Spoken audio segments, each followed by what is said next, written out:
Bonjour tout le monde. Hi everybody. So first and foremost, happy to be with my colleagues. We have a plan when it comes to Canada-U.S. Our goal is first and foremost to prevent tariffs, second to prepare a response, and thirdly to think about long-term how we can make sure that we can diversify our economy, our markets, and prevent trade barriers amongst provinces and territories. We've been engaged, the three of us, on making sure we have a strong relationship with our new American counterparts, and we'll continue to do so. So we'll take your questions. Je vais juste parler en français 30 secondes. C'est sûr. Donc, on a un plan. Notre plan, lorsque vient la relation entre le Canada et les États-Unis, c'est certainement de prévenir les tarifs, deuxièmement, de préparer notre réponse et troisièmement, de s'engager à long terme pour s'assurer qu'on puisse diversifier nos marchés et en même temps qu'il n'y ait pas de barrières commerciales entre les provinces et les territoires. Nous avons eu plusieurs rencontres.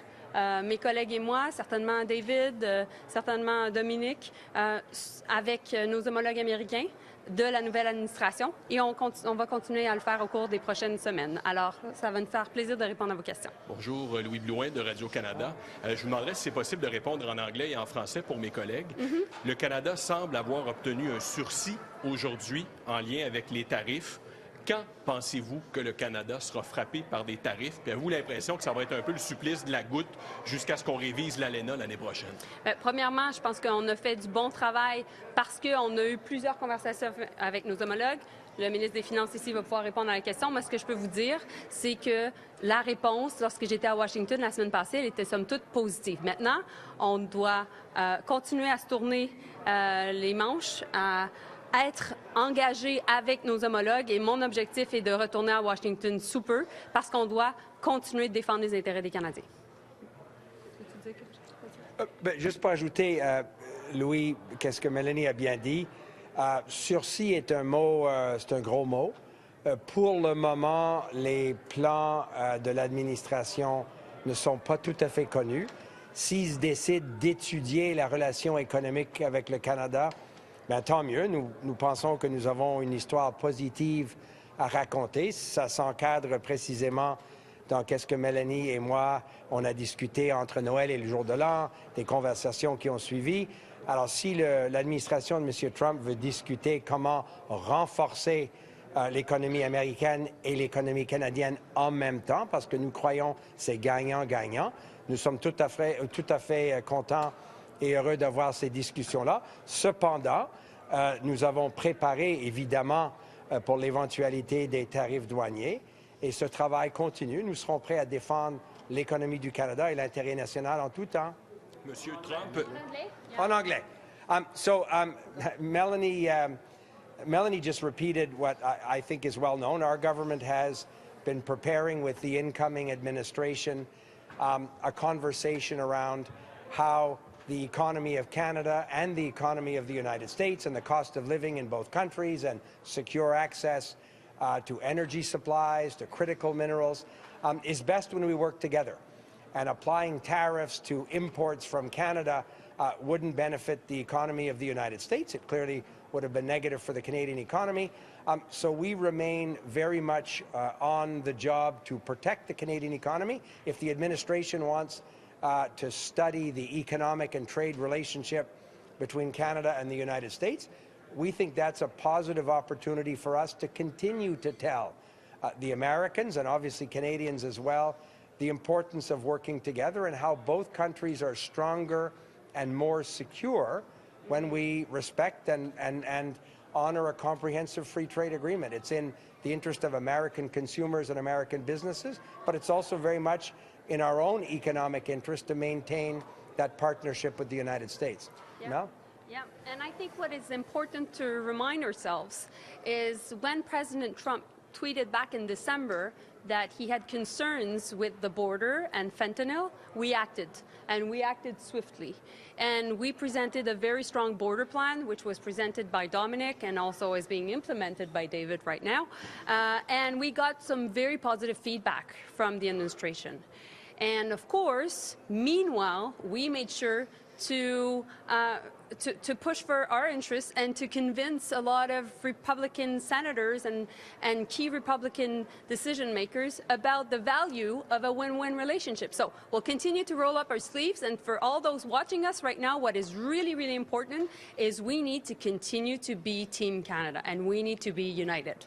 Monsieur McGuinty, j'aimerais vous entendre sur cette promesse d'expulsion massive que Monsieur Trump promet. Est-ce que vous anticipez, est-ce que vous vous attendez à ce que des gens tentent de traverser vers le Canada? Est-ce que vous vous attendez à des mouvements à la frontière canadienne?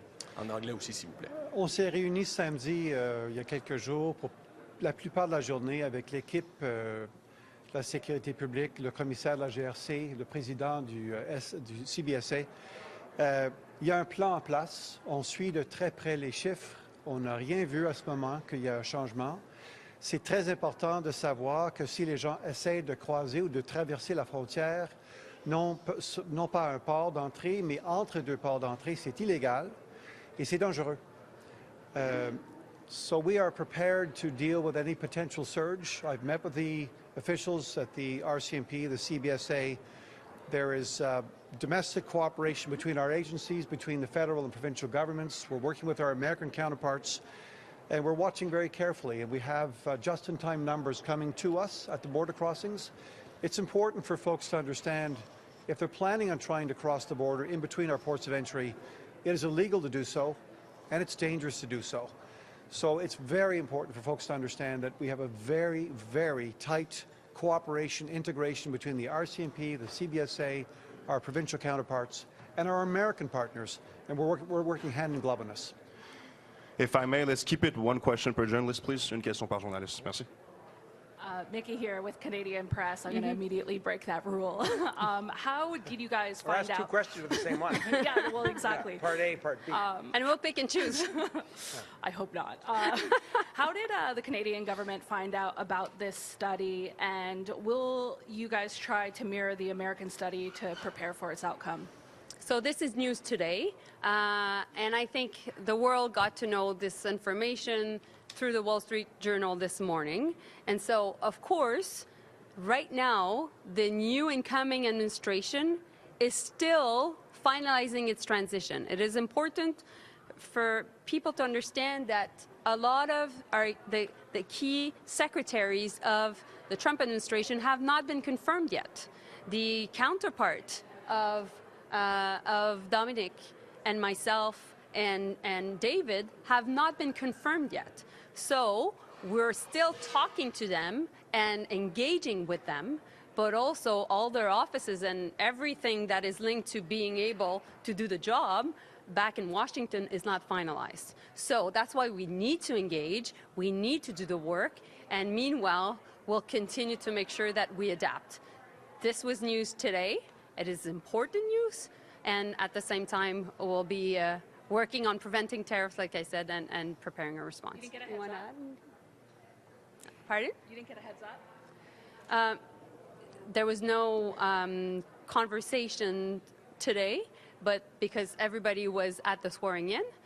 But definitely I'm speaking this week to Marco Rubio. I'm heading to Washington in the coming days, and we'll continue to engage. I've been, and I know Dom has been in contact with Howard Lutnick as well. Tom Holman, the borders are also over the weekend. So there is a level of disorganization that is linked to any transition. It is normal. We're adapting. Ashley Burke, CBC News. So you're sending messages to them, but are they sending anything back that gives you any information about when tariffs could come?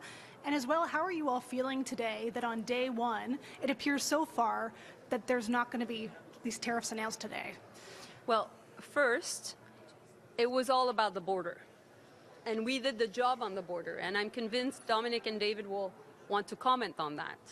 And we got some good feedback. And even over the weekend, when we were engaging with the border czar, Tom Holman, he was giving us good feedback because the first Black Hawk helicopters were at the border. And I'm convinced David will be able to give more comments on that.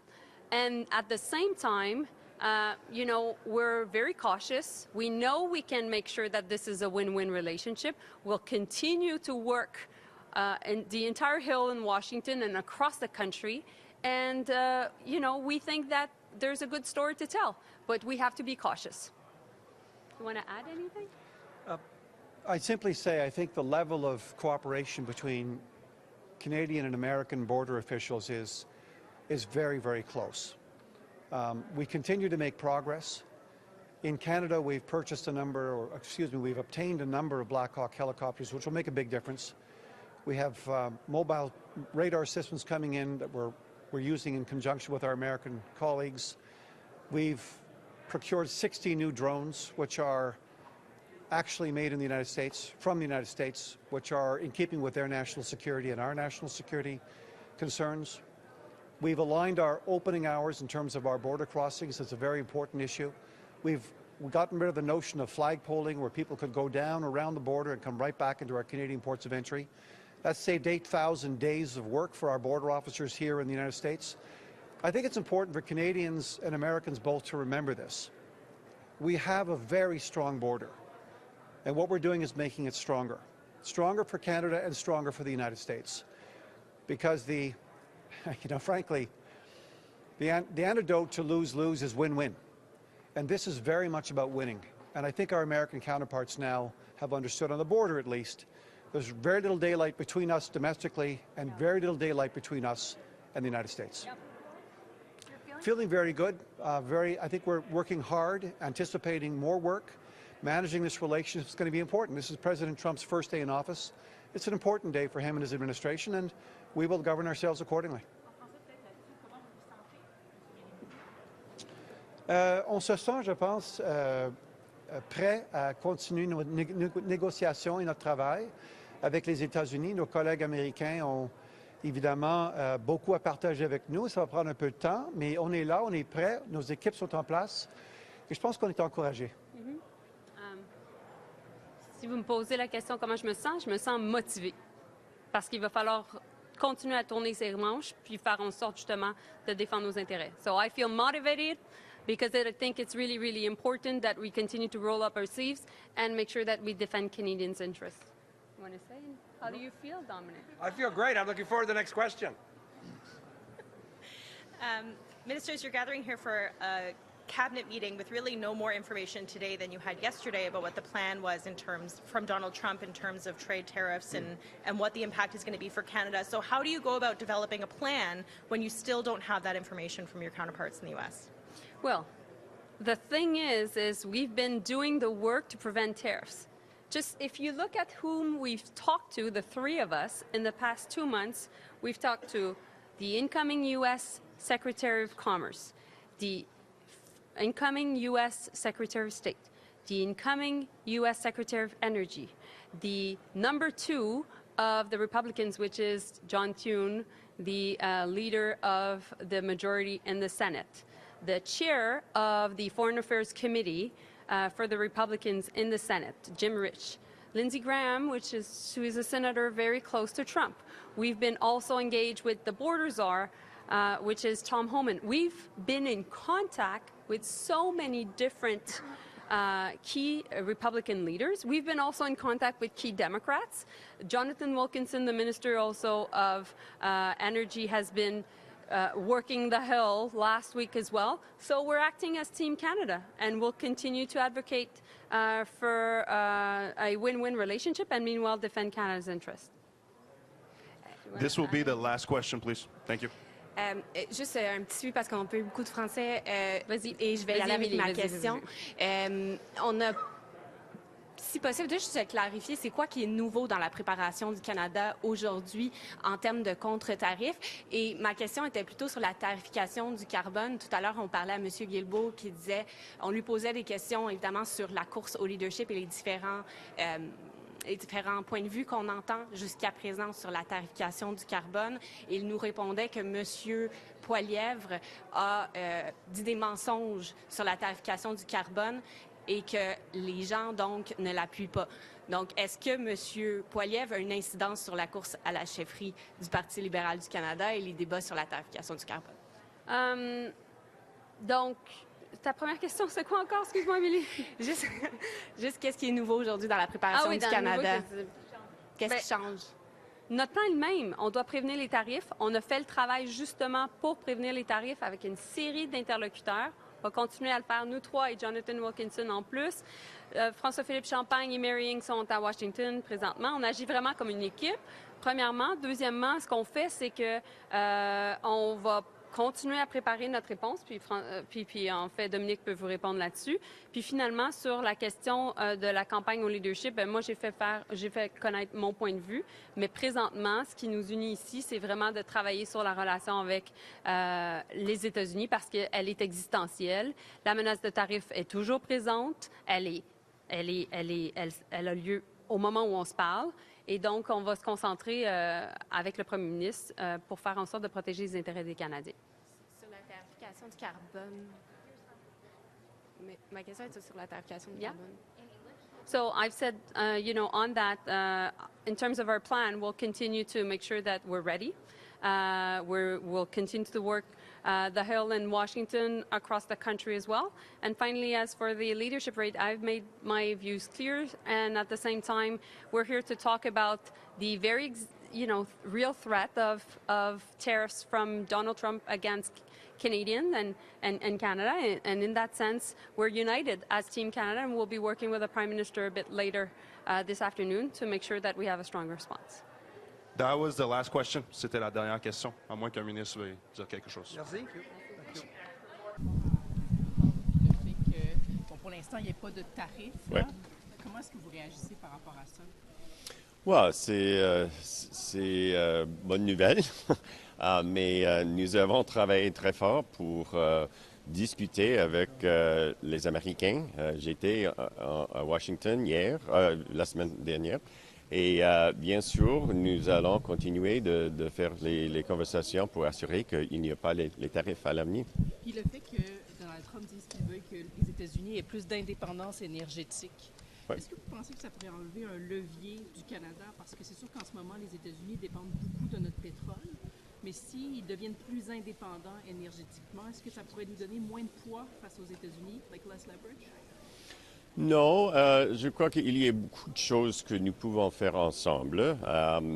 J'ai discuté la semaine dernière une idée d'avoir un partenariat pour l'énergie et les minéraux critiques. Mais bien sûr, les Américains peuvent exporter plus de pétrole, mais les raffineries qui existent dans l'Ouest et dans le Golfe utilisent le pétrole du Canada parce qu'il est lourd, pas légère, et la raffinerie ne peut pas utiliser le pétrole des États-Unis. So, on peut travailler ensemble pour assurer qu'il y a un bon partenariat dans le secteur d'énergie, pas seulement pétrole, l'électricité et les autres choses, mais je crois qu'il n'y a pas une très, très grave chose pour le Canada. Any sense of relief what we're hearing from Donald Trump on his first day? Well, look, I mean, I think everybody was concerned about the idea of tariffs. I think we have spent a lot of time working to try to ensure that those in the administration and elsewhere in Washington, I met with many senators and congresspeople last week, as well as American business, understand that tariffs would actually hurt both countries and that there's a lot more that we can do. So I think today was actually a step forward, and now we need to go back and continue to have conversations about how we work together more effectively going forward. So. Monsieur Wilkinson, qu'est-ce que ça veut dire pour le Canada, le fait que le président Trump, désormais, veut enlever les subventions, veut enlever le IRA? Qu'est-ce que ça veut dire pour nous au Canada et pour nos entreprises qui sont basées ici? Mais bien sûr, nous devons prendre le temps pour voir exactement qu'est-ce qu'il va faire. Mais ici, nous allons continuer de combattre le changement climatique et de construire une économie qui va être prospère dans une économie qui doit être un faible émission de carbone. Mais bien sûr, nous devons voir exactement qu'est-ce qu'il fait avant nous prenons les décisions. Mais merci beaucoup. So we need to see what he is actually going to do with respect to the Inflation Reduction Act and some of the key elements of it. But I would say that we have spent a lot of time thinking about the issue of climate change and how do you build an economy that in the world as a whole is going to be competitive. We will continue to do that, but we have to be thoughtful about ensuring that we are taking into account what's happening in the United States. I would also say that the federal government in the United States is not the only actor. We've done an enormous amount of work with states like California, even during the first Trump administration, and we expect we will continue to do that. So, thank you. I actually have to go and do as it happens now, so I got to go. But how unpredictable is Donald Trump? How unpredictable is he? Well, I mean, we have experience with the president from the first 4 years. He certainly has some very strongly held views. At times, it's difficult to know exactly what he's going to do. But that's something that we as a government have had significant experience with, and I think we will just continue to work in the same way that we did for the first period. The executive order on EVs. Yep. What could that mean for Canada's plan and its industry when it comes to electric vehicles if they drop that?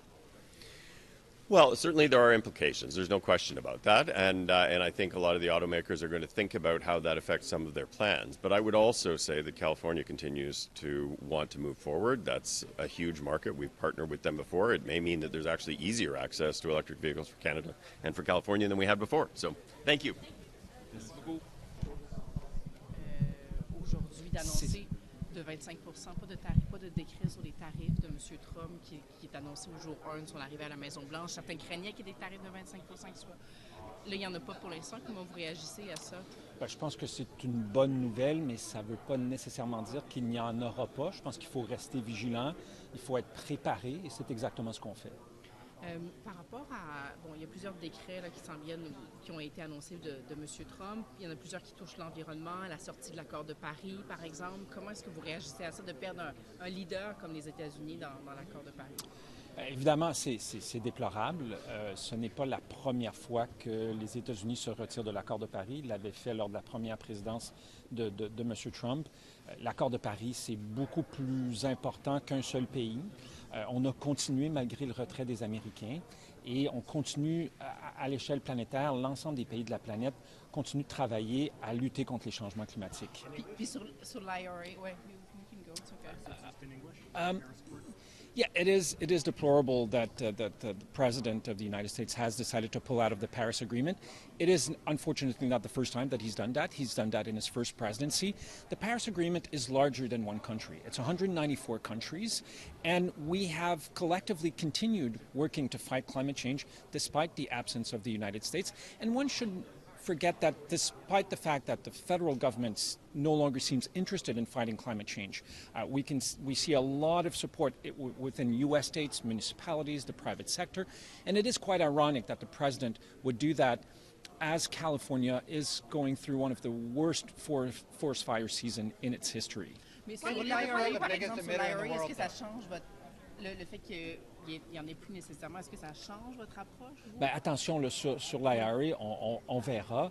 Le président n'a pas fait d'annonce spécifique sur les différents éléments. Il faut se rappeler que près des 2/3 des investissements qui sont faits à travers ce programme fédéral américain sont dans des États républicains. Ça crée beaucoup d'emplois, ça génère beaucoup d'investissements. Alors, on verra sur l'IRA. Both the people who could end up replacing Mr. Trudeau, both Ms. Freeland and Mr. Carney, have said that they'd like to get rid of the carbon tax. Would you run for the Liberals again in the next election if the carbon tax is not in the platform? So a couple of things I'd like to say about that. First, it's not a tax. The Supreme Court of Canada was very clear on that. Two, there are two separate components to it. There is a consumer carbon pricing and there is an industrial carbon pricing.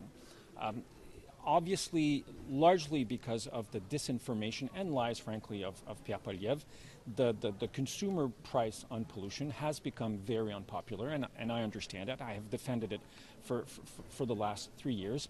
It is a very effective tool to fight climate change. It's not the only one. We have more than 100 measures in our climate action plan that is helping Canada, for the first time in its history, reduce greenhouse gas emissions as our economy is growing. Should we not have that particular tool, there are other things we can do to fight climate change. And yes, I will run during the next federal election. What's at stake is too important for me not to do it. Mais est-ce que ça vous déçoit juste là-dessus sur les candidats qui rejettent tous cette mesure centrale environnementale du gouvernement Trudeau? Bon, il faut comprendre que la tarification carbone au Canada a deux composantes. Une composante pour les industries, et c'est cette composante-là qui est responsable de la majorité de la réduction des émissions de gaz à effet de serre, et une composante pour les consommateurs. À travers les mensonges et les manipulations de Pierre Poilievre, le volet pour les consommateurs est devenu très impopulaire. Je le constate et je l'ai défendu pendant plusieurs années. Notre plan de lutte au changement climatique est beaucoup plus vaste que cette seule mesure-là. Et si Pierre Poilievre gagne les prochaines élections, ce n'est pas juste la tarification carbone qui est à risque. C'est la loi zéro émission. C'est un gros désaveu de vos collègues, là. Dans la lutte au changement climatique, cette mesure-là, elle est importante, mais ce n'est pas la seule. Et d'ailleurs, le volet industriel nous donne 3 fois plus de réduction d'émissions que le volet pour les consommateurs. Je ne vous dis pas que ce n'est pas une mesure importante, et il faudra le remplacer par autre chose. Moi, je discute présentement avec les candidats et candidates pour savoir, OK, mais si on n'a pas le volet de prix sur la pollution pour les consommateurs, avec quoi on le remplace pour continuer à lutter contre les changements climatiques? Pensez-vous qu'il faut la remplacer ou vous garderiez le même système? Bien, je constate que c'est devenu très impopulaire auprès de la population, essentiellement à cause des mensonges de Pierre Poilievre. Alors, moi, ce que je veux, c'est que le Canada continue d'avancer dans la lutte au changement climatique. C'est ça qui est important. Les mesures ont leur importance aussi, et notre plan, il fonctionne. C'est la première fois dans l'histoire du pays qu'on réduit notre pollution alors que l'économie fonctionne à plein régime. The executive orders that Trump put in place when it comes to the environment, including ending the EV mandates, including ending the Green New Deal, what impact would that have in Canada? Well, it depends which one you're talking about. If you're talking about, for example, the zero vehicle mandate, vehicle mandate, even if there wasn't one federally, there's more, about half of U.S. states have their own zero-emission vehicle mandate in place. California, New York, about 20 U.S. states already have them. So despite the fact that the federal government in the U.S. won't move forward with this, a number of very important states will continue to do that. When we did our regulation, we did not do it to make sure that it would necessarily mirror what the U.S. were doing. We obviously had lots of conversation with the Environmental Protection Agency in the U.S., but our regulation can continue even if the federal U.S. regulation doesn't. You fought for the carbon levy, as you say, for years against conservative misinformation. What does it feel now to see your colleagues walking away from it? As I said, our plan to fight climate change is much broader than just one measure. There's about 100 different measures that we have deployed to fight climate change in Canada. And the consumer carbon pricing element is an important element, but it's not the only one. The industrial pricing component of carbon pricing in Canada gives us 3 times more emission reduction than the consumer pricing. So I'm talking to all of the candidates to say, okay, well, if you're not moving ahead with this particular element, what it is you will put in place to ensure that Canada can continue to fight climate change and to make sure that we can reach our 2030 targets. Can I ask you globally, the new Trump administration, the measures it's bringing in globally, what's that going to mean about the fight against climate change? Can you also face the cameras, please? Oh, sorry. Yes, it is very disappointing that President Trump has decided to pull out of the Paris Agreement. What it will mean internationally, I mean, obviously it will slow our global efforts to fight climate change. That being said, there's a lot of action happening in the United States with many different states at the municipal level, in the private sector. The fact that the federal government in the U.S. will no longer be interested in fighting climate change doesn't mean that the United States of America as a whole are not interested in that. And the international community will continue moving forward with or without President Trump. Mais on dirait que vous y croyez plus à la tarification sur le carbone pour les consommateurs. Je pense que c'est une mesure importante, comme je l'ai dit, mais je constate, après l'avoir défendu pendant 3 ans, que c'est devenu une mesure qui est très impopulaire auprès de la population. Est-ce qu'il n'y a pas d'autre façon d'atteindre nos objectifs de réduction d'émissions de gaz à effet de serre si cette mesure-là n'est pas mise de l'avant? La réponse, c'est oui. Est-ce que c'est une bonne mesure pour lutter contre les changements climatiques? Absolument. Et c'est aussi une mesure qui, ça a été démontré de nombreuses fois, qui permet aux gens de la classe moyenne et aux gens les moins fortunés de recevoir plus d'argent qu'ils n'en payent, là où le système fédéral s'applique. Alors, si on enlève ça, il y a un enjeu d'abordabilité également que les candidats et les candidates dans la course à la chefferie du Parti libéral devront également répondre. What responsibility do you take as the environment minister? You're saying it's very unpopular, but is it not your job, and has it not been your job to sell this? Is this not on you for Canadians to not like the carbon tax? I mean, I think it's much more on the person who lied about this for more than 2 years, who misguided and manipulated Canadians with falsehood. That's who I think it is really on. Monsieur Guilbeault, ça fait plusieurs fois que justement vous mentionnez Monsieur Poilievre, vous dites qu'il a dit des mensonges sur la tarification du carbone, puis on en voit les faits aujourd'hui. Est-ce que justement les déclarations de M. Poilievre ont un effet sur la course au leadership libéral? Bien, je pense que les déclarations du chef de l'opposition ont un impact sur la population canadienne, évidemment. Et lorsqu'il ment la population, lorsqu'il manipule la population, je pense qu'on a la responsabilité de souligner ça et de le dénoncer auprès de la population. Ce qu'il dit sur la question de la tarification carbone, c'est faux. C'est archi faux. Il le sait très bien. De nombreux économistes, dont un prix Nobel de l'économie, a déclaré que c'était l'une des meilleures mesures pour lutter contre les changements climatiques. M. Poilievre ne reconnaît même pas l'existence des changements climatiques. Alors, je pense que ça aussi, ça doit dénoncer auprès de la population. Mr. Trump's actions on green vehicles, do they put our battery investments in jeopardy? No, I don't think so, because what we're seeing, not just in Canada, but in Canada, for example, the sales of electric vehicles have quadrupled in the last few years. In Quebec, where we are now, the last quarter, I believe that sales were above 35%. So more than one in 3 vehicles sold in this province now are electric vehicles. Look at what's happening in Europe. Look at what's happening in Asia. And even in the U.S., and even without a federal vehicle mandate, you still have about half of U.S. states that have their own target in terms of EV sales. So, I mean, is it deplorable? Absolutely. Does it mean that it's the end of the drive towards electric vehicle? Absolutely not. Juste, Monsieur Guilbeault, juste pour revenir sur Donald Trump et son discours, vous avez eu l'occasion peut-être de lire son discours, de l'écouter. Est-ce qu'il y a quelque chose dans ce discours-là qui vous inquiète sur le plan de l'environnement?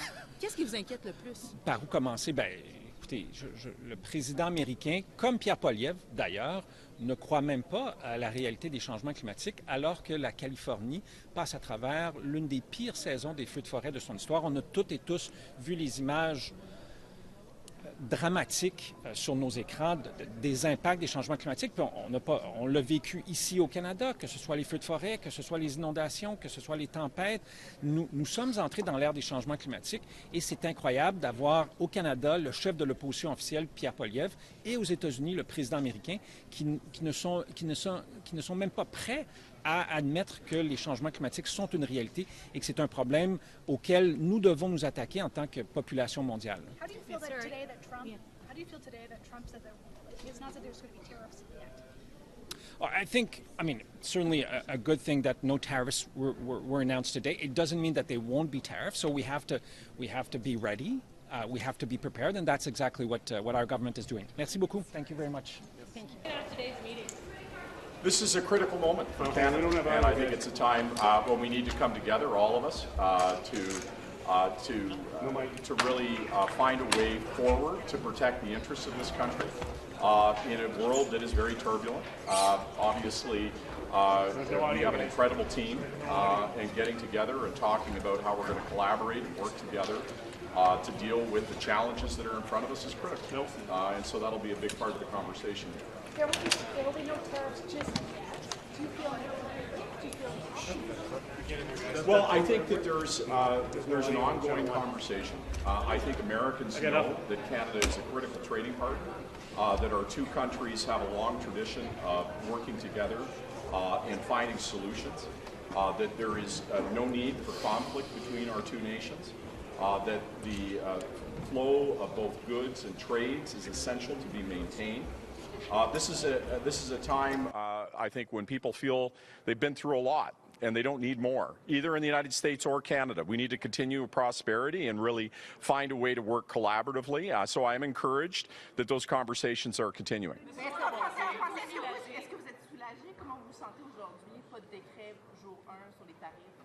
Oui, aujourd'hui, c'est la bonne nouvelle. C'est l'occasion de travailler ensemble avec les États-Unis et c'est absolument essentiel, avec un esprit de coopération avec toutes les provinces et territoires, de travailler ensemble comme une équipe. C'est une occasion pour l'unité.